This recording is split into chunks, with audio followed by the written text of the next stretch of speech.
everybody, welcome back to Outnumber the Podcast. We're so excited to be here today with episode number 64, and we are talking about a body image. This is such a hard topic and something that so many of us have struggled with most of our lives. Audrey and I are not immune to these struggles. We have lots of personal experiences we'll be sharing today, and wanted to say right at the outset that neither of us is perfect in loving our bodies all the time, but through our own struggles and personal experiences, we have developed some tips we're going to share with you today so that all of us can hopefully find more joy and gratitude in these amazing bodies that God has given us.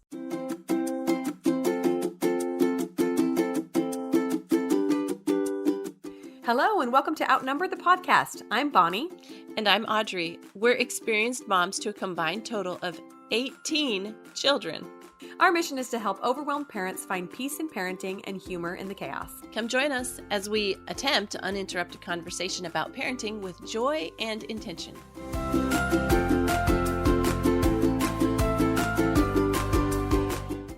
Hey everybody, welcome back. We're talking about body image specifically as it relates to moms and those of us who have families to run and also bodies to worry about. And I know so many of us suffer from this, so I'm super excited about today's episode. But I wanted to start with a quick little funny mom moment. Are you ready, Audrey? Yeah, hit it. So I know that probably many moms have experienced something where your kids have said something awkward to you, especially when you're pregnant or like postpartum. nothing like postpartum hormones and some 5-year-old telling you you're fat or whatever. But this particular moment happened to my mother-in-law. She shares this a lot and it's hilarious. She says that my husband, when he was little, maybe 4 or 5, they were expecting another baby, and she kept telling him, hey, you're going to be a big brother. Aren't you so excited? And he said, you mean there's a baby in your tummy? He couldn't quite believe it, right? Yeah, there's a baby in my tummy right now. Yeah, she must have been pretty early on. Yeah, there is. And then he goes, no. He looks at her belly. No, there's not. She's like, all right, well, he's not going to believe it. Anyway, so he walks around the back of her to go into the other room and looks at her behind and goes, oh, there it is. Thanks, kid. Sweet thing, right? You're dead to me. Oh, I just wanted to share that just so everyone knows you're not alone when your kids make awkward comments about your body. It's still a wonderful, amazing body, and we're going to talk about that today. So we have divided this episode up into 2 parts. The first part is a little bit of why we feel like we suffer from these body image issues. You know, it's talked about all the time in the media. I'm sure every time women get together, they talk about their bodies in some way, shape, or form. So we're going to talk about the reasoning why this is such a difficult issue for us.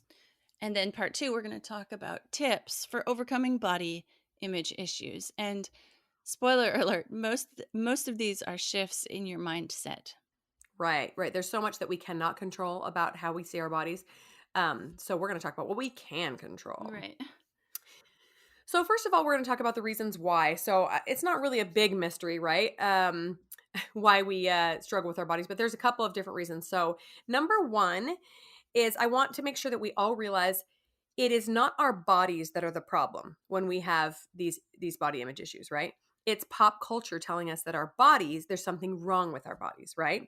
They're not thin enough. They're not curvy enough. They're not strong enough. They're not whatever it is. They're not tan enough. It's not right? So there's something wrong with your body. So sometimes if I can just remind myself of this, there's nothing wrong with me.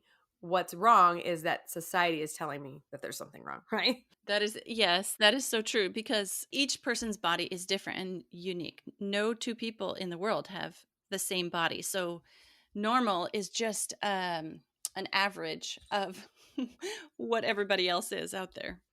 Right. It seems ridiculous that we would ever hold our extremely unique, no 2 bodies alike body to this ridiculous standard that we're never going to reach, right? In fact, if you look back in history for examples of what pop culture said was an ideal body, you will find bodies all over the board. There was a time when being overweight was popular. It meant you had enough food to eat. There was a time when being very flat-chested was a la mode, right? There was a time when being extremely, extremely thin was popular. And then a time when you had to have specific curves, but in certain places. So I think we can get really pigeonholed in today and say, well, I don't have XYZ that all the models have. But it's important to step back and realize 100 years ago, that was not that was not popular either. It's just what society's telling us today. So, Yes, I share that with my daughters so often that, they may be pointing out body something they perceive as a body flaw, and I'm like, "Hey, you know what? In Victorian England, that would have been awesome. You would have been right up there at the top of society." Like the Victorian age ideal was the bosoms pushed up out of the dress to make those nice curvy shapes on the front on the top, and then the wide hips. And in fact, their clothes even built out, you remember the big things on the side to make their hips yeah. even wider. And that was because what was valued was childbearing and being able to nurse a child and bear a child. So those were the curves in those places. That's what that meant. And then there was a time when blackened teeth was the thing to have, and that was showing that you were rich enough to be able to afford sugar, so much sugar that you could eat it and blacken your teeth. And if you didn't have black teeth, in fact, some people took, what was it, charcoal or something, and would darken their teeth so people would think that they were rich enough to avoid sugar. So hey, black teeth is in, right? Okay, I've never heard that, and that's disgusting. Oh, Google it. It's funny. Okay, so you will never look like that ideal body image. You just can't, because as we were saying, it's made up. It's computer generated. It's an average of what everyone else is. And no matter how many diets or surgeries, the ideal body doesn't exist in reality. So look at celebrities with seemingly perfect ideal bodies. So they still diet, they get plastic surgery, they're searching for some unattainable ideal as well. So even those who we look to thinking, oh, if I could just look like that, they're looking at something else saying, oh, if I could just be like that. Exactly. It's like we're all running this rat race towards a finish line that does not exist. Right. It's just silly. But just because we understand that doesn't make us immune to it either. Right. It reminds me of, I know, I'm quoting her again. But Miranda Anderson on her podcast, Live Free Creative, she has a whole episode on climbing out of the comparison trap. And that is key, I think, for getting through body image is just not comparing yourself to others' bodies. Yeah, exactly. We'll talk a little bit more about that in a minute too. So on to number three, the third reason why this is such an issue for us right now. And I think it's because we live in this information age where we are bombarded by this ideal, quote unquote, body image everywhere we look. It's not like back in, even 30 years ago where we would just see it on billboards or on magazines that we picked up. It's on our computer screens, it's on our TV screens, it's on our phone. Every time we open an email, there's a picture of a model modeling something with this ideal body image. So everywhere we look, we're told that our body is not like everyone else's. Look at everyone else's. They're thin and voluptuous in all the right places. How come you can't be, right? It's an industry. Staying thin is an industry, right? So they're trying to push this thing in order to get people to buy into this when it's really just harmful because we can't look like that. Yes, women have to overcome, this is number 4, moving on, but women have to overcome society's focus on our bodies instead of on our minds or our actions or our physical fitness or you name it. The focus is on a woman's body at first glance. And the same thing isn't true for men. The focus is not on a man's body as much as it is on a woman's body. And this kind of moves us into talking about fashion and style. It's all over the place. But the emphasis in every style and every fashion is on women's bodies. I'm talking specifically about Western cultures, that the focus is on women's bodies in fashion and style. If you don't think what I'm saying is true, or you haven't thought about it yourself, um, go shopping for a swimsuit. Or don't. You'll just be depressed. Yeah. So ready to wear, that's what we call them in the sewing industry, is ready to wear. It's already ready to put on. Um, Ready to wear swimsuits you can go into a store and try on. They're designed to degrade a woman's body. I mean, put one on and see how you feel. Do you feel degraded or do you feel, complimented? I have never walked into a store, put on a swimsuit, and thought I could go conquer the world. I take it off and go eat some brownies and cry at Yeah. home. Oh, right. But, so when you sew your own clothes and you sew a swimsuit, then you look at these ready to wear swimsuits and you're like, what on earth were they thinking? Like, who designed this? Because this was not designed to complement a woman's body. It wasn't designed to be modest. It wasn't designed to make a woman feel good. And I think both Bonnie and I are acutely aware of this problem because Bonnie runs Novely, a women's clothing shop designed to help moms specifically find fashion that makes them feel and look great. And I design women's sewing patterns um, that are intended to make a woman feel good about what she sews and what she wears. So I think fashion is very closely connected to how we feel about our bodies. Yes, I definitely agree. And the clothing gap is very acute when shopping for kids' clothes as well. If you go into any boys' department at a store and a girls' department at the same store and pull off a pair of shorts off the rack, the boys' shorts will in general be like 4 to 5 inches longer than the girls every single time. And so I'm thinking, like, it's one thing if you're a grown woman and you want to show off your body. That's your decision, right? Yeah. But when I'm going to buy clothes for my little girl and the manufacturer's already telling me that she needs to show off more skin than the boys, I'm going, what in the world is happening here? Like, this is starting so young, we don't even realize it, right? Yeah. And it's maddening as a parent. I'm like, why should she have shorty little shorts on when she wants to run and climb trees just like the boys? That's just one of my pet peeves. But there's definitely something to be said about the struggle that we women go through with our bodies as opposed to the men. The men just don't deal with a lot of the things that we do. So think about the sizes of women's in say you walk into any clothing store, Macy's. Think about the size of the women's department versus the size of the men's. So that is very Yeah. telling that there's so much more focus on women's fashion and Yeah. bodies than there is on men's. Yeah. I will say that I think that women have an innate sense of creating beauty and just creating things in general. Like we're the homemakers. We're the ones that want to create this home that's beautiful and comely and welcoming. We want to make ourselves look beautiful. Like I don't necessarily think that's a bad thing, but when we're doing it to try to reach this ideal that we can never reach because it's not us, or we're doing it to just impress other people, or we're doing it because we feel bad about ourselves, then we need to step back and take and reconsider what is the purpose of treating my body like this? Am I doing this to empower myself or am I doing this to impress other people and make myself feel good because I think they think I look good? Does that make sense? It totally makes sense. Okay, so our final why behind these body image issues is number 5. Because as women, our bodies radically change with puberty and then childbirth and then breastfeeding and all these things that we go through. As moms, we have a harder job ahead of us as far as accepting our body at every phase. Like guys usually just go through they get a little bit taller, a little broader, a little hairier, and then they get fatter in their old age. That's about it, right? Some gray, right?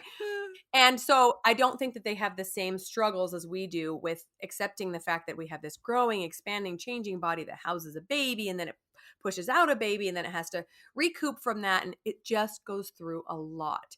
Um, and I thought it was interesting that you talked about the Victorian era because that's about the only era I can think of where a traditional childbearing body shape was encouraged, right? Right.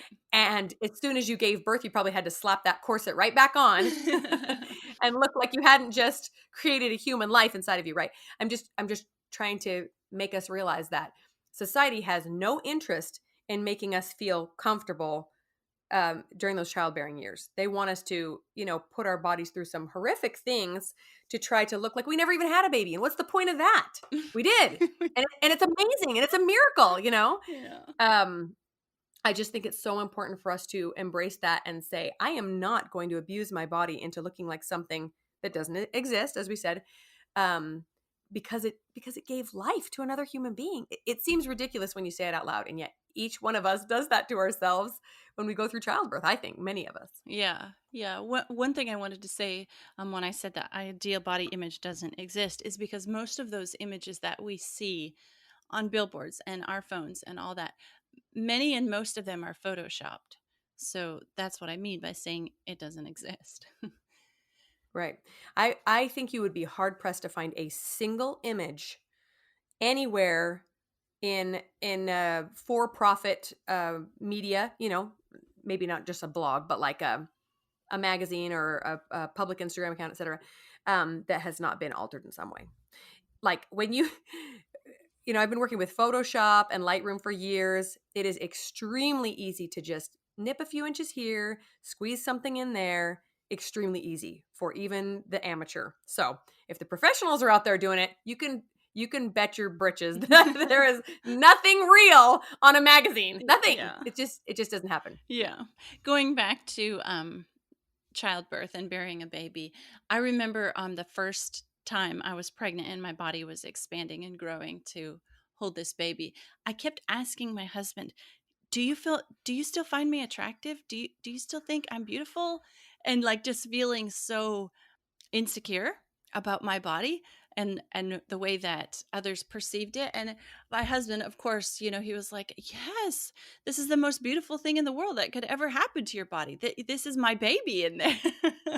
And your Right. body it's a miracle. Your body's growing it and holding it. But I just remember, because of all that, um the bombardment of all the gorgeous, skinny, beautiful people, women in the world, as I was like, well, that's not me anymore. What do I do? Hmm. Okay, so we're going to move on to talk about 5 tips to overcome the way we feel about our bodies if we're having negative body image issues. And I was trying to think about this before we came on the air. I can't think of any woman I know or in person or interact with on social media who thinks she is it. I mean, just look at me. I am the best. My body is perfect. I can't think of any woman who thinks that about herself.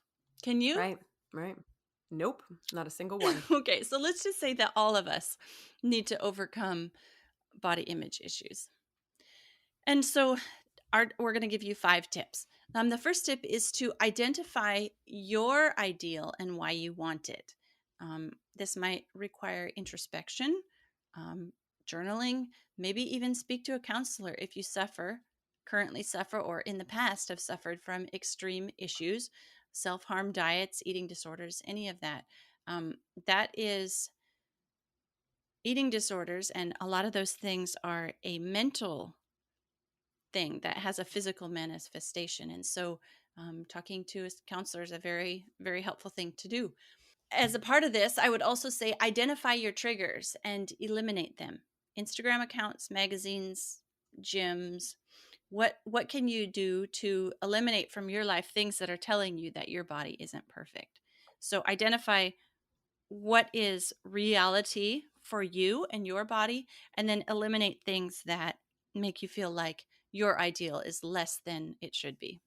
Right, right. So I remember as a young adult, I used to get certain fashion magazines, and I just love looking at the clothes. But I was constantly getting that ideal body image stamped in my mind every time I looked at these models or whatever. And so I stopped getting them because it was just causing me angst. Right. Um, and then when I got married and got pregnant, I struggled for a little bit with the pregnancy issue. And then once I had my first baby, I remember thinking, my body is so amazing. I was just so grateful for everything it had done for me. And nursing my baby and being physically well enough to get up in the middle of the night with him and to just do all the things that are required of a new mom. And then so for many years, I felt really awesome. I wouldn't say that I thought my body was perfect. I wouldn't say that I thought I looked so amazing, but I just didn't think about it because I was grateful for it. And then enter Instagram. Instagram started in, well, let's see, I got a smartphone in like 2011. So that's when I hopped on the train. And I know that caused more issues for me. It like set me back a few years. And I'm really frustrated at myself for having bought into those lies. I started following accounts where it was like before and afters, look how good you can look, and etc. And there are mixed feelings about before and afters, but I'm just here to say that if there's anything in your life that you know makes you feel poorly about yourself and about your body, ditch it. Get rid of it. Even if it's the entire app itself or Facebook or, marketing emails from swimsuit companies, whatever it is, take a hard look at what makes you think that your body is not a great, wonderful, miraculous tool that it is, and get rid of it. Like, you don't need that negativity in your life. So that's just my two thoughts about that. Yeah, I totally agree. It doesn't, like, the time that we waste on that sort of negativity is it's a waste. I mean, I just use the word. It's a waste. There's no other way to put it. And so so this is a little bit separate, but think of the time that you spend on social media or on your phone every day, your screen time. And what could you better be spending that time? How could you be spending that time to build yourself and your own body image? So I'm not saying it's unrelated. We will again talk about screens, and we have talked about screens a lot in the past, but that's not exactly what I'm addressing. I'm saying the time that is spent looking, perusing, feeling bad about why you're not at your ideal could be spent building yourself up to be your ideal. Right. Right. Totally. Yeah. Okay. So that brings us to number 2 for tips to overcome these issues. And that is just a personal acknowledgement that your body will never fit the ideal. And that's not meant to be like depressing or, oh, you're never going to look like that. But it's just a fact. We will never become what in our minds we think we should become. Because the harder we chase it, the more it will change. Like you said before about the celebrities, right? Yeah. They have everything at their fingertips, all the money, all the professionals, all the dieting and the exercise and the plastic surgery available. And I doubt a single one of them is like 100% happy with their body either. There's just always something else to nip and tuck and change. And so I think to acknowledge that my body will never look 100% the way society says it should. But that's not a bad thing. Your body is yours. How boring would it be if we all looked like perfectly formed models, like boring, super boring. And your body has its own amazing strengths. And so this is that part where we can acknowledge that we're never going to get there and then move on to what we do have and what our bodies do give us. So some things that I've thought about are creating this one tip that I love is to create positive affirmations for yourself and put them all over your house. And I would recommend doing these affirmations about things other than how you look. Okay. So instead of, oh, you look so thin today, which is maybe a compliment you might have wanted to have, how about put something like, you are an amazing mother. Your children are lucky to have you. Or you are so strong. You lift babies all day long. Or you can walk or run anytime you want. You can sprint up the stairs, barring any major catastrophes or major disabilities. In fact, something like this makes me think that for those of us that have problems with body image issues, maybe we need to sit down with someone who has a serious disability and say, could you please tell me why I should appreciate my body right now? Yeah. What can you not do that I should be grateful for? Right? Yeah. How many times do you get sick or break a bone or something and you think, I never, ever, ever took my health and whole body, or I always took it for granted. I never appreciated it like I should have until it's gone. So Yeah, and I like that because of thinking about the way that the language that we use when talking to our daughters. Like, I think unconsciously, I find myself doing it. My little girl walks in the room and she's got her shirt on backwards and her skirt upside down, and well, she's done her hair herself and she looks a mess, and I say, oh, you look so pretty, look at you. Oh, and my little boy walks in the room and his shirt's buttoned up wrong, and I'm like, oh, hey, look at you, aren't you so smart, you buttoned up your shirt yourself. right. Right. Uh, Yeah. How many times do we automatically, subconsciously focus on the looks yeah, of our girls, right? yeah. And so like, I would say, as a little addition to step 2, is that think about the way that we talk to our children and to other women in general. What do we compliment other women on? wow, you look great today. I really like your hair. Did you lose some weight? What are we complimenting in our friends? Or I'm really thankful of how good of a mom you are. And I really noticed how you were serving your, that older couple, and I really appreciate that. And just think about everyone's body being unique and not so much focused on the looks and the physical part. So this kind of is a lead in also to number 3, tip number 3. List the ways your body has blessed your life.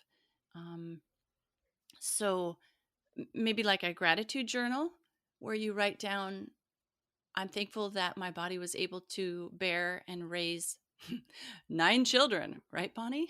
Mhm. Yeah, I'm thankful that my body can run a race. I'm thankful that my body is strong enough to care for my home. Um, I think this is kind of present on my mind because I spent so much time this year in January in a sick state where I had pneumonia and I could not care for my family and I couldn't care for my home and I had to have all this help from my husband and my older teenage kids. And so just thinking about being it just made me a little more thankful for my physical health that I can do this stuff and I'm strong and I'm healthy. And then if you do find ways, you're making your gratitude journal and you're listing out your ways that your body has helped you, and you find something that just really is truly something you can't be thankful for, well, make a realistic goal to change it if necessary. So maybe eat better or start strength training, or we did. This reminds me of our episode on post pregnancy fitness, and we talked a lot in that at the end of that episode, especially about things that we can do for physical fitness. And we talked about not not beauty and not thinness, but we talked about being physically fit. So yeah, definitely there are times when we find things with our body that aren't healthy or aren't strong or aren't the way that we want and wish we were. And so realistic goals. I mean, like if we okay, so if Bonnie, who's what are you, 5'4"? Uh, 5, 4.5. Okay, 5'4.5". If Bonnie, who's 5'4.5", decides that she wants to be 6 feet tall like Audrey, that's not a realistic goal. Or if Audrey, Right. who's 6 feet tall, decides that nothing fits me, I can't walk into any store and buy clothes, everything's too short for me, I want to be 5'4.5", not a realistic goal either. Right, right, right. Well, and I find that in an instance like this where you think, "Well, I'm just not happy with my body," then just say, "Okay, you can make goals to change your body, but they cannot be related to how you look." So your goal can be adding 3 servings of vegetables into your day. Your goal can be to get up at 6 a.m. and go for a walk around the block. Your goal can be anything that is going to lead you towards your goal of getting healthier or changing your body, but it can't be to look different. And I think that you'll find that your mentality changes, right? Instead of, well, I still don't look good. Because then you're going to get to this healthy stage where you're so proud of how strong and healthy you've become, and maybe you'll look different and maybe you won't, but that won't be important because you've reached the goals that you set for yourself. Does that make sense? Yes, it does. I wanted to share. I have a really, really good, sweet friend with awesome body image, and so I heard this story of her later. Her mother-in-law was helping her get ready for her wedding, and she there was a gray hair that my friend had right kind of by her part, and her mother-in-law said, "Oh, here, let me pull you out. So pull this out, this gray hair, so that in the pictures, it's not like front and center right on your part." And my friend said, "Oh, no, no, no, no." She said, "I earned that. Let's leave it right where it is." Which I Cute. thought was amazing because how often have I looked at my gray hairs and thought, ugh, instead of, I earned those. Those are mine. I earned those. Exactly, exactly. Let's see, that one was for that kid that didn't sleep through the night, and that one was for This one was teaching her how to drive, and that one was teaching him how Oh, to that ride a might be a whole bike. swath of them. Hmm. I did want to mention, when you're talking about compliments and things, this occurred to me. One of our resources we'll add in the show notes is an organization called Beauty Redefined, and we've mentioned them, I think, in at least one other episode. And they're a nonprofit designed to helping women see their bodies in a different light, right? And they often talk about how we immediately jump to complimenting someone's appearance. Like every time, especially women. So someone loses weight and the first thing you say is, well, and you compliment them in regards to how their body is measuring up to the ideal, right? So you'll say, "Oh my gosh, you look amazing. Did you lose weight?" Okay, what if that friend, like Audrey, you mentioned that you lost an unhealthy amount of weight when you were sick, right? Yes. What if that friend had just had pneumonia? What if that friend is battling cancer? What if that friend had some horrible, horrible news, some family trauma, and was unable to eat for days? Like, do you see where I'm going with this? Like, Yes. that is not what we want to compliment, Right, right? right. If we really feel the need, like maybe you do know your friend has really been working hard on some fitness and health goals and she looks like way healthier, you can say that. You look so healthy and strong. What have you been doing? Right? Rather than comparing her to this unattainable ideal. You look so thin, which is not necessarily a good thing. Being thinner is not always the answer, right? It's very often not the answer. So I just wanted to plug that in there that sometimes we perpetuate these ideals without knowing it because we're assuming that the person we're talking to wants to reach that ideal as well, right? Yes, that is a very good point. Okay, so tip number 4 goes right along with what we were saying, and that is to move your body. So if you still struggle with body image issues, you can ask yourself, how often am I moving my body? Often am I using it? Very often, if we're just sitting around moping, we'll think, oh, and I've got this roll that I'll never get rid of, or this, I hate these hips, or whatever. But if we're using our body as the tool that it is, then not only do we have less time to sit around whining about what it looks like, but we'll be so much more grateful for what it can do, right? I think that motherhood in general is a very, very physical role. We're climbing stairs with laundry baskets. We're bathing kids. We're bearing kids. All these things that require a big toll on our physical bodies. And if we use them, then we can better appreciate them for the tool that they are. And they're not just for show. They're not just for sitting here looking pretty. Like that's not the point. The point is to help serve others and to help us create these amazing lives with these bodies that we've been given. Yeah, I agree with that totally. I find that exercise helps me as much mentally as it does physically.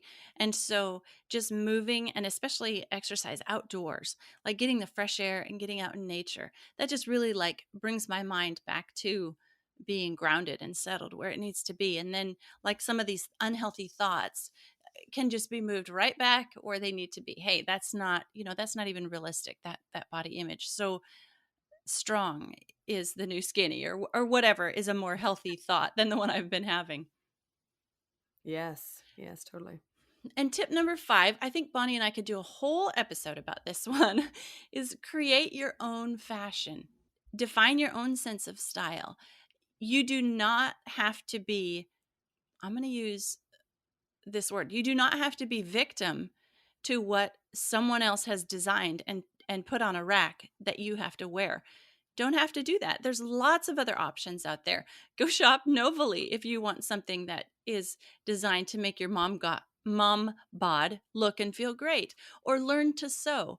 Um, because I think most women sew for themselves because they want it to fit and they want to feel good about the way that their clothes fit.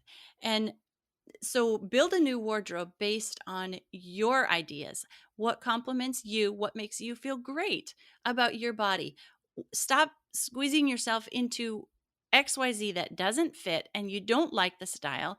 You're just wearing it because it was on the rack and it was the only thing, right?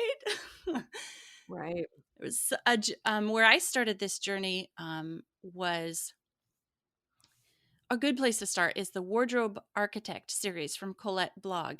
It is designed for women who sew, but you don't have to sew. It's more about making decisions about what you want your wardrobe to look like and feel like, and then designing it around that. So, um, fashion is not, yeah, it's like a whole psychology thing, isn't it? It's like I was saying about swimsuits, it's not intended to complement the mom bod, which I think most of our audience here can relate to. Yeah. So yeah, so just just throw that out the window and create your own style. Right. I love that you shared that. And any of you who follow me on Instagram know that I'm really, really passionate about teaching moms how to care for themselves and to find things that make them look and feel amazing. And sometimes it takes a little bit more effort, whether that means sewing or just looking a little bit harder for that particular dress that you're looking for. And often it means spending more money because you're not going to find quality garments at a really low price point that are going to give you, wear after wear after wear after wear. And I just put that in there because sometimes moms are really hesitant to spend time or money on themselves. Um, but there's nothing that makes your body feel worse than buying an ill-fitting garment that's going to fall apart, and you're just like, well, there goes, there goes that, right?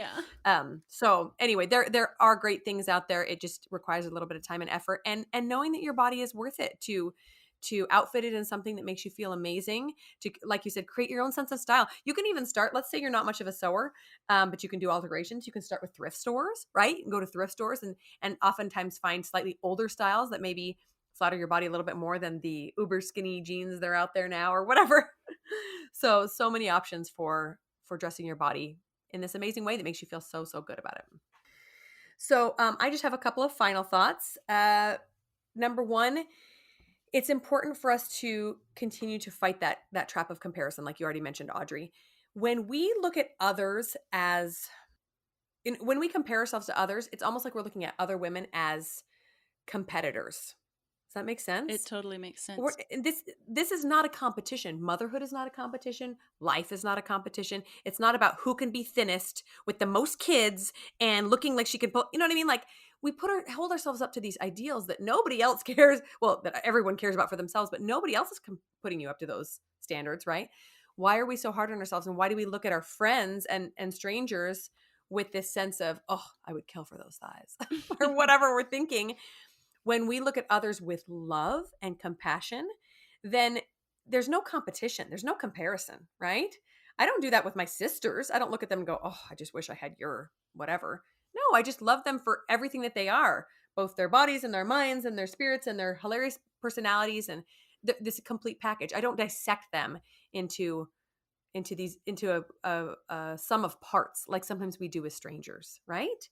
So I just wanted to share that the more we look to others with love and like this wholehearted compassion, the easier we'll be on ourselves as well. And then finally, I really believe that God created our bodies, and I think it's the coolest gift we'll ever be given. This body, I mean, scientists can't replicate anything in it. It's just a stinking miracle. It's a huge package of miracles. And I think that when we abuse or mistreat or hate our bodies or put this bad vibe into the world because we're unhappy with what we've been given, I think it's an affront to God. I'm going to say it like that. And maybe that's harsh, but I think that we are really discounting the amazing gratitude we should have for these miraculous beings that we are. It's amazing. It's just amazing. Okay, now I have chills. Oh, no, I agree with that so much. My final thoughts are something that really helps me is I think about what I want my daughter's body images to be in the future. I don't want them to feel bad about their bodies. And so I try to exemplify to my daughters what I want them to be and how I want them to feel about their bodies in the future. I think poor body image is really a form of an unhealthy focus on ourselves. We're looking too much at ourselves and wishing this was different and that was different, and why are we focusing so much on ourselves? So I think I just wanted to be more thankful for my health and my strength. And when I'm focusing on my body and, poor body image and all that, I'm just really not being thankful for the body that I have and that I have been given. And I want to focus more on serving and helping others. So I want to have respect for myself and then respect to God for the body that he created and respect for others and their bodies too. So those are my final thoughts. Yeah, thank you so much for sharing that. That's one other thing I neglected to mention, that by stepping outside of our own circle of misery, like, oh, I'm so chubby, I'm so this, I'm so that, and serving others, then we can truly show gratitude for these bodies that are given to us to help, to lift up others. And we know that this is a struggle. It is so hard for women to see past their perceived imperfections, but we're here to tell you that you're amazing, every last inch of you. And if you choose to see yourself that way, then you will be able to have so much more happiness in your life.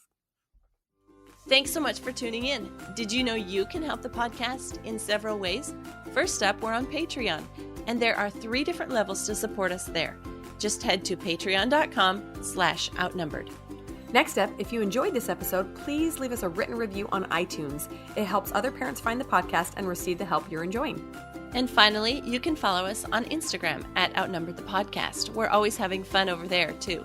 As usual, if you have any questions or ideas for future episodes, you can reach us at outnumberedthepodcast@gmail.com. Thanks for all your support. We'll talk to you next week.